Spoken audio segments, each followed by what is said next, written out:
যারা যারা এই সার্কুলার রিলেটেড ভিডিওটি দেখার জন্য ক্লিক করেছেন, ভিডিওটিতে একটি লাইক দিয়ে কন্টিনিউ করার অনুরোধ জানাচ্ছি। আসসালামু আলাইকুম বন্ধুরা, বরাবর মতো আবারও দুর্দান্ত একটি সার্কুলার নিয়ে আপনাদের মাঝে হাজির হচ্ছি। বন্ধুরা, এই সার্কুলারে আপনারা পঞ্চম, অষ্টম এবং এসএসসি পাস করলে ছেলে এবং মেয়ে সকল জেলা থেকে আবেদন করতে পারবেন। সো অবশ্যই ভিডিওটি ধৈর্য সহকারে দেখার চেষ্টা করবেন।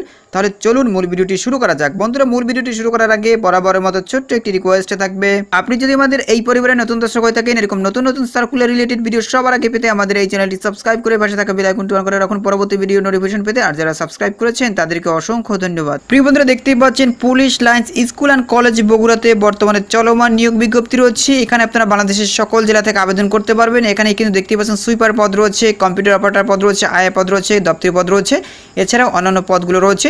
আর এখানে কিন্তু আপনারা অনলাইনে আবেদন করতে পারবেন না, আপনাদেরকে অফলাইনে আবেদন করতে হবে। তো বন্ধুরা, প্রথমেই দেখতে পাচ্ছেন সহকারী শিক্ষক নেওয়া হবে 6 জন, ইংরেজির জন্য 3 জন, গণিতের জন্য 3 জন। এখানে দেখতে পাচ্ছেন শিক্ষাগত যোগ্যতার কথা বলা রয়েছে। স্বীকৃত বিশ্ববিদ্যালয় হতে সংশ্লিষ্ট বিষয় 4 বছর মেয়াদী অনার্স অথবা সংশ্লিষ্ট বিষয়ে মাস্টার্স ডিগ্রি অর্জন করতে হবে। তৃতীয় বিভাগ বা শ্রেণী তারা গ্রহণ করবে না। বেতনের কথা বলা রয়েছে 12,500 টাকা বেতন প্রদান করা হবে। এছাড়াও অন্যান্য সুযোগ সুবিধা প্রদান করা হবে।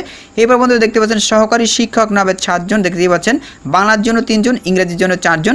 এখানে দেখতে পাচ্ছেন স্বীকৃত বিশ্ববিদ্যালয় হতে স্নাতক ডিগ্রি অর্জন করতে হবে। তৃতীয় বিভাগ বা শ্রেণী তারা গ্রহণ করবে না। সর্বসকলে বেতন প্রদান করা হবে 9,600 টাকা। এছাড়াও অন্যান্য ভাতাদি প্রদান করা হবে। এরপর দেখতে পাচ্ছেন ল্যাব সহকারী নেওয়া হবে 3 জন। এখানে দেখতে পাচ্ছেন পদার্থ বিজ্ঞানের জন্য 1 জন, রসায়নের জন্য 1 জন, উদ্ভিদ বা প্রাণী বিজ্ঞানের জন্য 1 জন নেওয়া হবে। বিজ্ঞান বিভাগে এসএসসি বা সমমানে পাশ করতে হবে, কমপক্ষে দ্বিতীয় বিভাগ পেয়ে। এখানে দেখতে পাচ্ছেন সর্বসকলে বেতন প্রদান করা হবে 8,800 টাকা। এছাড়াও অন্যান্য ভাতাদি প্রদান করা হবে। যাদের বয়স সর্বোচ্চ 35 বছর তারা কিন্তু এই পদগুলিতে আবেদন করতে পারবেন। এরপরে দেখতেই পাচ্ছেন দপ্তরি নেওয়া হবে 1 জন আর আয়া নেওয়া হবে 1 জন। এখানে দেখতে পাচ্ছেন জেএসসি বা জেডএসসি বা সমমান পাশ করলে আপনারা এই পদ্ধতিতে আবেদন করতে পারবেন। এখানে দেখতে পাচ্ছেন বেতন কথা বলা রয়েছে 8,250 টাকা করে বেতন প্রদান করা হবে। এছাড়াও অন্যান্য ভাতাদি প্রদান করা হবে। এরপর দেখতে পাচ্ছেন কম্পিউটার অপারেটর নেওয়া হবে 1 জন, এসএসসি পাস করতে হবে, কমপক্ষে 3.50 পেয়ে। এখানে দেখতে পাচ্ছেন বাংলা ও ইংরেজি টাইপিংয়ের দক্ষতা সম্পন্ন হতে হবে। সর্বসাকুল্যে মাসিক বেতন প্রদান করা হবে 15,000 টাকা। এরপরে বন্ধু দেখতেই পাচ্ছেন সুইপার নেওয়া হবে 1 জন, পঞ্চম শ্রেণী পাশ করলে আপনারা এই পদটিতে আবেদন করতে পারবেন। দৈনিক ভিত্তিতে আপনাদেরকে মজুরি প্রদান করা হবে। যাদের বয়স সর্বোচ্চ 40 বছর তারা কিন্তু এই পদ্ধতিতে আবেদন করতে পারবেন। তো প্রিয় বন্ধু, এখানে দেখতে পাচ্ছেন একটি গুরুত্বপূর্ণ বিষয় উল্লেখ করেছে, ইতিপূর্বে আবেদনকারীদের নতুন করে কোনো আবেদন করার প্রয়োজন নেই।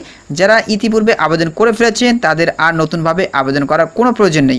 এখানে দেখতে পাচ্ছেন সকল সনদপত্রের সত্যায়িত অনুলিপি, 2 কপি পাসপোর্ট সাইজের ছবি। এরপর দেখতে পাচ্ছেন নাগরিকত্বের সনদপত্র, জাতীয় পরিচয়পত্র ফটোকপি এবং মোবাইল নাম্বার সচল উল্লেখপূর্বক জমা দিতে হবে। এরপরে দেখতে পাচ্ছেন আবেদনপত্রের সঙ্গে police lines school and college Bogura বরাবর রূপালী ব্যাংক কলোনি বাজার শাখা বগুড়ার অনুকূলে 1 ও 2 নং পদের জন্য 1,000 টাকা এবং 3, 4, 5, 6 নং পদের জন্য 500 টাকা ব্যাংক ড্রপ বা পে অর্ডার অফারের যোগ্য দাখিল করতে হবে। আবেদনপত্রের সময় যাচাই করে প্রাথমিকভাবে বাছাইকৃত প্রার্থীদের লিখিত ও মৌখিক পরীক্ষার তারিখ মোবাইল ফোনের মাধ্যমে অবগত করা হবে। 2 বছর সন্তোষজনক চাকরি করার পর পিএফ সহ অন্যান্য সুযোগ সুবিধা প্রদান এবং চাকরির স্থায়ীকরণের বিষয়টি বিবেচনা করা হবে। প্রিয় বন্ধুরা, এখন জেনে নেব কিভাবে আপনারা এই সার্কুলার আবেদন করবেন। অবশ্যই আপনাদেরকে অফলাইন আবেদন করতে হবে। অফলাইন ছাড়া কিন্তু আপনারা এই সার্কুলার আবেদন করতে পারবেন না। এখানে দেখতে পাচ্ছেন আগামী 15/10/2024 তারিখের মধ্যে অফিস চলাকালীন অধ্যক্ষ বরাবর ডাকযোগে অথবা সরাসরি আবেদন জমা দিতে পারবেন। তো বুঝতেই পেরেছেন, আগামী 15/10/2024 তারিখের ভিতরে কিন্তু আপনাদেরকে আবেদনটা করতে হবে।